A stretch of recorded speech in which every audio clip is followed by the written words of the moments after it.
ગીર સોમનાથ જિલ્લાની શાળાઓમાં ભણતા દિવ્યાંગ બાળકોને એમના જે ડિસેબિલિટી સર્ટિફિકેટ છે એ કાઢવા માટેનો એક કેમ્પનું આયોજન કરવામાં આવેલ છે.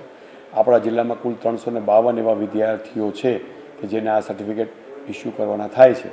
તો આપણું જે સિવિલ હોસ્પિટલ છે વેરાવળની, ત્યાં દર મંગળવાર અને શુક્રવારે આ કેમ્પનું આયોજન થશે. જિલ્લામાંથી અમે 50-50ની બેચમાં બાળકોને એમના વાલી સાથે લાવવાની બસની વ્યવસ્થા, નાસ્તાની, જમવાની તમામ વ્યવસ્થા અમે કરશું.